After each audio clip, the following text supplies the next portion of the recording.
ಇನ್ನು ಮಹಿಳಾ ಮೀಸಲಾತಿ ಬಿಲ್ ಸಂಸತ್ನಲ್ಲಿ ಅಂಗೀಕಾರಗೊಳ್ಳುವಲ್ಲಿ ವಿಫಲವಾಗಿದೆ. ಇದು ಎನ್ಡಿಎ ಹಾಗೂ ವಿಪಕ್ಷಗಳ ಮಧ್ಯೆ ಸಂಘರ್ಷಕ್ಕೆ ನಾಂದಿ ಹಾಡಿದೆ.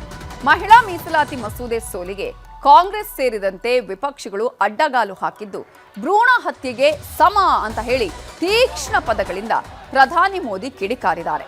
ಇದಕ್ಕೆ ವಿಪಕ್ಷಗಳು ತಿರುಗೇಟು ಕೊಟ್ಟಿವೆ. ಮಹಿಳಾ ಮೀಸಲಾತಿ ಬಿಲ್ ಅಂಗೀಕಾರವಾಗದ ಬಗ್ಗೆ ಪ್ರಧಾನಿ ಮೋದಿಯವರು ವಿಪಕ್ಷಗಳ ಬಗ್ಗೆ ಹೇಳಿದ್ದೇನು, ಇದಕ್ಕೆ ವಿಪಕ್ಷಗಳ ಉತ್ತರ ಏನು ನೋಡೋಣ. इन दलों ने संविधान निर्माताओं की भावनाओं का भी अपमान किया है और जनता द्वारा इसकी सजा से भी वो बच नहीं पाएंगे। नारी शक्ति वंदन संशोधन किसी से भी कुछ छीनने का नहीं था। नारी शक्ति वंदन संशोधन 21वीं सदी के भारत की नारी को नए अवसर देने, नई उड़ान देने, उसके सामने से बाधाएं हटाने का महायज्ञ था। नारी शक्ति वंदन संशोधन समय की मांग है। ये संसद में सभी राज्यों की आवाज को अधिक शक्ति देने का प्रयास था। इस ईमानदार प्रयास की कांग्रेस और उसके सहयोगियों ने सदन में पूरे देश के सामने भ्रूण हत्या कर दी है, भ्रूण हत्या कर दी है। ये Congress, TMC, Samajwadi party, DMK जैसे दल इस भ्रूण हत्या के गुनहगार हैं। ये देश के संविधान के अपराधी हैं। विधानसभा चल रहे हैं, 2 प्रदेशों में अभी अचानक बुलाया जा रहा है, बड़ी जल्दबाजी की जा रही है। किसी को मालूम नहीं था एक दिन पहले तक कि क्या आने वाला है, मसौदे में क्या होगा। मसौदा सार्वजनिक करते हैं सिर्फ एक दिन पहले।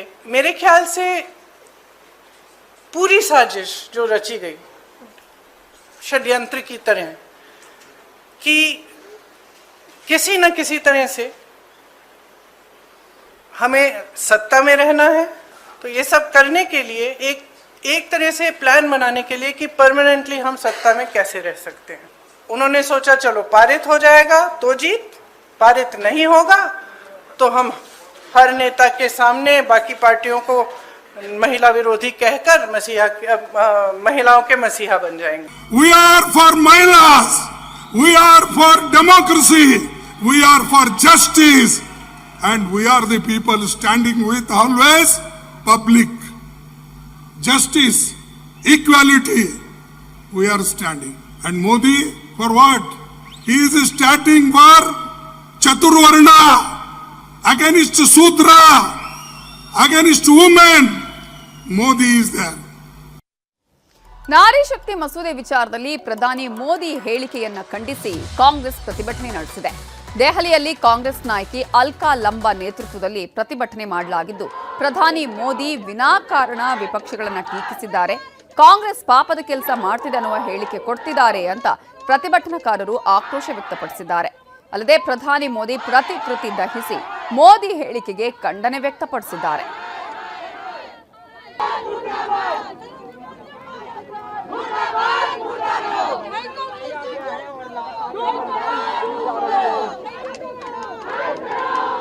ज्यादा हो गया,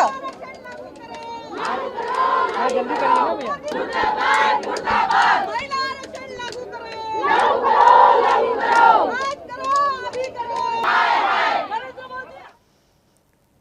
ಮತ್ತೊಂದು ಕಡೆ ದಿಲ್ಲಿಯ ಬಿಜೆಪಿ ಕಚೇರಿ ಎದುರು ಕಾಂಗ್ರೆಸ್ ಸೇರಿದಂತೆ ವಿಪಕ್ಷಗಳ ಕಾರ್ಯಕರ್ತರು ಪ್ರತಿಭಟನೆ ಮಾಡಿದ್ರು. ನಾವು 2023ರಲ್ಲಿ ಮಹಿಳಾ ಮೀಸಲಾತಿ ಮಸೂದೆಯನ್ನ ಅಂಗೀಕರಿಸಿದ್ದೇವೆ, ಮೋದಿ ಸರ್ಕಾರ ತಕ್ಷಣವೇ ಈ ಮಹಿಳಾ ಮೀಸಲಾತಿಯನ್ನ ಜಾರಿಗೆ ತರಬೇಕು ಅಂತ ಆಗ್ರಹಿಸಿದ್ರು.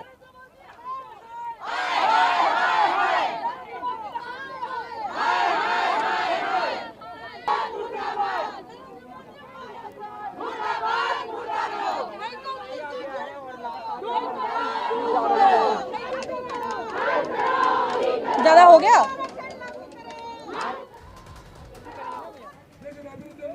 ಇತ್ತ ಕರ್ನಾಟಕದಲ್ಲಿ ಮಹಿಳಾ ಮೀಸಲಾತಿ ಬಿಲ್ಗೆ ಲೋಕಸಭೆಯಲ್ಲಿ ಸೋಲುಂಟಾದ ಹಿನ್ನೆಲೆ ಕಾಂಗ್ರೆಸ್ ಪಕ್ಷದ ವಿರುದ್ಧ ಕೋಲಾರದಲ್ಲಿ ಪ್ರತಿಭಟನೆ ನಡೆಯಿತು. ಎನ್ಡಿಎ ಕೂಟದ ವತಿಯಿಂದ ಕೋಲಾರದ ಬಸ್ ನಿಲ್ದಾಣದ ವೃತ್ತದಲ್ಲಿ ಪ್ರತಿಭಟನೆ ನಡೆಸಲಾಯಿತು. ರಸ್ತೆ ತಡೆ ನಡೆಸಿದ ಬಿಜೆಪಿ ಜೆಡಿಎಸ್ ಕಾರ್ಯಕರ್ತರು ಸರ್ಕಾರದ ವಿರುದ್ಧ ಕಿಡಿಕಾರಿದರು. ಕಾಂಗ್ರೆಸ್ ಪಕ್ಷ ಮಹಿಳಾ ವಿರೋಧಿ ಅಂತ ಘೋಷಣೆ ಕೂಗಿ ಆಕ್ರೋಶವನ್ನ ಹೊರಹಾಕಿದರು.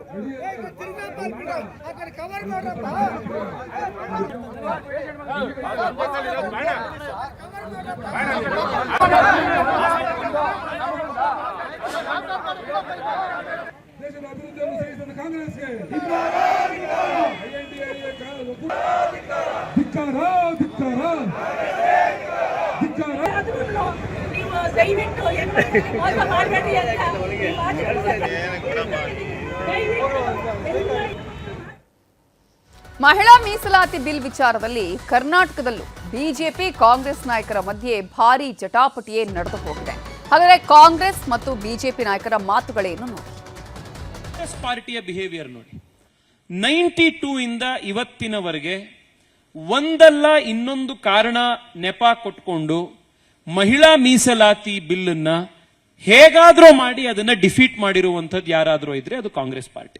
ಯುಪಿಎ ಇಂಡಿಯಾ ಬ್ಲಾಕ್ ಎಲ್ಲ ಒಂದಾಗಿ ಇವತ್ತು ಅವ್ರನ್ನ ಡಿಫೀಟ್ ಮಾಡಿದೀವಿ. ಇದು ಪ್ರಾರಂಭ. It is the beginning of the NDA ಗವರ್ಮೆಂಟ್ಗೆ ಒಂದು ದೊಡ್ಡ ಉತ್ತರ ಬಂದಿದೆ. ಇದು ಮುಂದಕ್ಕೆ ನಾವೆಲ್ಲ ಸಪೋರ್ಟ್ ಮಾಡಿದ್ವಲ್ಲ ಬಿಲ್ಗೆ, ಆ ಪ್ರಕಾರ ತಗೊಂಡು ಬರಲಿ. ಇದೇನು ಸ್ಪೆಷಲ್ ಆಗೇನು? 33% ಮಹಿಳೆಯರಿಗೆ ನರೇಂದ್ರ ಮೋದಿರವರು ಬಿಲ್ ಅನ್ನ ತಗೊಂಬಂದಾಗ ಇದೇ ಕಾಂಗ್ರೆಸ್ ಅವಮಾನ ಮಾಡಿದೆ. ಬರೀ ಭಾರತೀಯ ಜನತಾ ಪಾರ್ಟಿಗೆ ಅವಮಾನ ಮಾಡಿಲ್ಲ. ಇವತ್ತು ಮಾಡಿರುವಂತದ್ದು ಸಮಸ್ತ ಭಾರತ ದೇಶದ ಮಹಿಳೆಯರಿಗೆ ಅವಮಾನ ಮಾಡುವಂತ ಕೆಲಸವನ್ನು ಇವತ್ತು ಮಾಡಿದ್ದಾರೆ. ನಾವು ಯಾವತ್ತೂ ಕೂಡ ಮಹಿಳಾ ಮೀಸಲಾತಿಗೆ ವಿರೋಧ ಇಲ್ಲ. ಜಿಲ್ಲಾ ಪಂಚಾಯಿತಿಗಳಲ್ಲಿ, ತಾಲೂಕ್ ಪಂಚಾಯಿತಿಗಳಲ್ಲಿ, ಪಂಚಾಯಿತಿಗಳಲ್ಲಿ ಮಹಿಳೆಯರಿಗೆ ಮೀಸಲಾತಿ 33% ಕೊಡಬೇಕು ಅಂತ ಯಾವತ್ತಾರು ಒತ್ತಾಯ ಮಾಡಿದ್ದೀರಾ? ಈಗ ಯಾಕೆ ರಾಜಕೀಯ ಮಾಡ್ತಾ ಇದ್ದಾರೆ? ಕಾಂಗ್ರೆಸ್ನವರು ಮತ್ತೆ ಪ್ರತಿಪಕ್ಷದವರು ಇವತ್ತೆಲ್ಲ ಸೇರಿ ಏನು ಸಂಪೂರ್ಣವಾಗಿ ಆ ಬಿಲ್ಲನ್ನ ತಿರಸ್ಕಾರ ಮಾಡ್ತಕ್ಕಂಥ ನಿಟ್ಟಿನಲ್ಲಿ ವಿರುದ್ಧವಾದಂಥ ವೋಟಿಂಗ್ನ ಮಾಡಿದ್ದಾರೆ. ಬಟ್ ತಿರಸ್ಕಾರ ಮಾಡಿರ್ತಕ್ಕಂಥದ್ದು ಕಾಂಗ್ರೆಸ್ನ ಮನಸ್ಥಿತಿ ಏನು ಅಂತ ಬಹಳ ಸ್ಪಷ್ಟವಾದ. ಈಗ ಮಹಿಳಾ ಮೀಸಲಾತಿಯನ್ನ ಇವರು ನಿಜವಾಗ್ಲೂ ಜಾರಿಗೆ ತರಿಸಬೇಕು ಅಂದ್ರೆ ಜಾರಿಗೆ ಮಾಡ್ಬೋದಲ್ಲ. ಈಗ who is stopping him? Who is stopping mister Modi? Who is stopping BJP? 2023 ಮಾಡಿರೋದನ್ನ ಏಪ್ರಿಲ್ 16 ನೀವು ನೋಟಿಫೈ ಮಾಡ್ತೀರಾ? ಇಲ್ಲಿ ತನಕ ಏನು ಕತ್ತೆ ಕಾಯ್ತಾ ಇದ್ದೀರಾ ನೀವು? ತರಾತುರಿ 3 ದಿವಸ ಅದು ವೆಸ್ಟ್ ಬೆಂಗಾಲ್ ಎಲೆಕ್ಷನ್ ನಡೀತಾ ಇದೆ, ತಮಿಳುನಾಡಲ್ಲಿ ಎಲೆಕ್ಷನ್ ನಡೀತಾ ಇದೆ. ಇದು ಮಾಡಿದ್ದೇ ಮೋಸ್ಟ್ಲಿ ತಮಿಳುನಾಡು ವೆಸ್ಟ್ ಬೆಂಗಾಲ್ ಎಲೆಕ್ಷನ್ ಅಂತ ಅನಿಸ್ತದೆ ನಮಗೆ. ಆ ಮಹಿಳೆಯರನ್ನ ಬಡ್ಕಾಯಿಸಬೇಕು ಅನ್ನೋ ದೃಷ್ಟಿಯಿಂದ